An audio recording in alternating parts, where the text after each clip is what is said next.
رازی الفت کی next episode میں آپ دیکھیں گے کہ ابھی تک تو صاحبہ بہت زیادہ خوش تھی کہ کتنی چالاکی کے ساتھ اس نے ارتضیٰ کی زندگی سے مشک کو باہر نکال کر پھینک دیا ہے،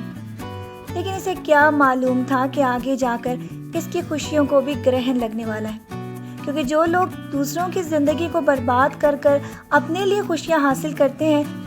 قدرت بہت جلد ایسے لوگوں کو بھی ان کے منطقی انجام تک پہنچاتی ہے۔ اور اب باری صاحبہ کی ہے، وہ تو اپنی والدہ کو بھی وہ ڈائمنڈ سیٹ دے چکی ہے جو کہ نومی نے اس کو گفٹ کیا تھا، اور اس کی والدہ سمجھتی ہیں کہ یہ سیٹ چوری ہو چکا ہے۔ آگے جا کر یہ باتیں تو بعد میں کھلیں گی، لیکن پہلے تو نومی اس کے پیچھے ہاتھ دھو کر پڑ چکا ہے۔ وہ اس سے اپنے سارے مقاصد حاصل کرنا چاہتا ہے۔ نومی کا تو صاحبہ کے ساتھ یہ شکوہ ہے کہ جب اسے نومی کی ضرورت ہوتی ہے وہ ہر کام نومی سے نکلوا لیتی ہے۔ کسی کی بھی زندگی میں زہر گھولنا ہو وہ سارے کاموں کے لیے نومی کو استعمال کرتی ہے، لیکن اب تو صاحبہ کی باری ہے کہ وہ نومی کی ہر خواہش کو پورا کرے۔ وہ تو اس کے ہاتھ آگے جوڑتی رہی کہ مجھے معاف کر دو۔ زندگی میں نازک لمحات کچھ ایسے آتے ہیں کہ جب اس طرح کی باتیں لڑکا لڑکی کے بیچ میں ہو جاتی ہیں، ایسی لڑکیوں کو تو یہ سبق مل رہا ہے کہ آگے جا کر یہی لڑکے ان کی زندگی برباد کرتے ہیں۔ اسی لیے اب یہ نومی کے چنگل سے چاہ کر بھی باہر نہیں نکل سکتی،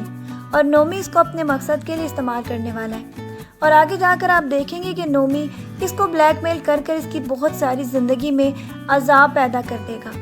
اور آگے جا کر آپ دیکھیں گے کہ نومی بہت جلد ارتضیٰ تک بھی اس کی حقیقت کھولنے والا ہے، کیونکہ یہ چالاکیاں جو سب کے ساتھ دکھاتی چلی آ رہی تھی تاکہ مشک کی زندگی برباد کر دی جائے، اب یہ سب کچھ اس کے سامنے آ چکا ہے۔ دوسری طرف مشک کی زندگی میں لگی ہوئی آگ کو اسماعیل نے بجھا دیا ہے۔ اب تو وہ یہ چاہتا ہے کہ مشک کی زندگی میں کبھی بھی طوفان نہ آئے۔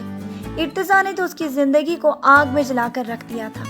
جبکہ اسماعیل اس کے سارے دکھوں کو ایک ایک کر کے چن کر اس کی زندگی سے باہر نکال رہا ہے۔ اسی لیے مشک اس کے بہت زیادہ قریب آ چکی ہے، لیکن وہ اپنی بہن کے سامنے یہ باتیں کر چکی ہے کہ جب محبت کی باری آتی ہے تو تب اس کو ارتضیٰ یاد آ جاتا ہے۔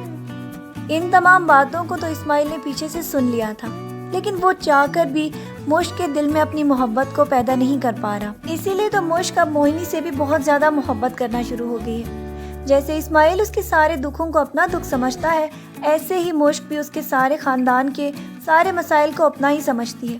اسی لیے تو یہ لوگ اس دن موہنی کو ہاسپٹل لے کے گئے تھے تاکہ سائیکیٹرسٹ کو دکھانے کے بعد کوئی دوا تجویز کی جا سکے، تاکہ اس کی زندگی میں بھی خوشیاں آ سکیں۔ صاحبہ کی شادی پر اس کی والدہ جب یہ ڈائمنڈ سیٹ پہنیں گی تو اس کے بعد نومی کی والدہ کو یہ صاف پتہ چل جائے گا کہ یہ سیٹ ان کا تھا، اور آگے جا کر اس سیٹ کو لے کر بھی بہت زیادہ نومی اور اس کی والدہ کے درمیان تکرار ہونے والی ہے، اور آگے جا کر ہو سکتا ہے کہ وہ یہ سارا کا سارا الزام صاحبہ پر ہی لگا دے کہ وہی اس کے گھر آتی تھی، کیا معلوم کہ وہی یہ چرا کر لے گئی ہو، جبکہ اسماعیل جو اس کی بہن کے لیے رشتہ لایا ہے وہ لوگ بہت اچھے ثابت ہوں گے، اور آگے جا کر ان سب کو یہ احساس ہوگا کہ اسماعیل سچ میں اس گھر کا بیٹا ہے۔ یہ ساری باتیں تو صرف مشک کو سمجھنا ہے کہ ارتضیٰ کی جھوٹی محبت کے پیچھے وہ ہیرے کو کھو رہی ہے، اور اسماعیل کے بارے میں تو اس کے والد بھی اس کو پہلے ہی بتا چکے ہیں کہ وہ ہیرا ہے۔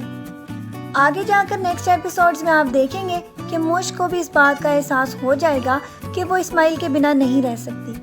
ارتضیٰ کی تو جھوٹی محبت وہ پا لینے کے بعد بھی اتنی خوشیاں نہ حاصل کر سکتی جتنی کہ وہ اسماعیل کی وجہ سے حاصل کر رہی ہے، لیکن آگے جا کر آپ یہ دیکھیں گے کہ صاحبہ کا تو بہت برا حشر ہونے والا ہے۔ نومی تو اب اس کے پیچھے ہاتھ دھو کر پڑ چکا ہے، اور وہ اس کی زندگی اسی طریقے سے برباد کرنا چاہتا ہے جیسے وہ مشک کی الزام لگا کر کرنا چاہتی تھی، لیکن یہاں تو نومی بہت ہی زیادہ پریکٹیکل ہے، اسی لیے اس کو اپنی غلطی کا احساس آگے جا کر تو ہوگا، لیکن ابھی تو یہ بہت زیادہ مشکلوں میں پھنس چکی ہے۔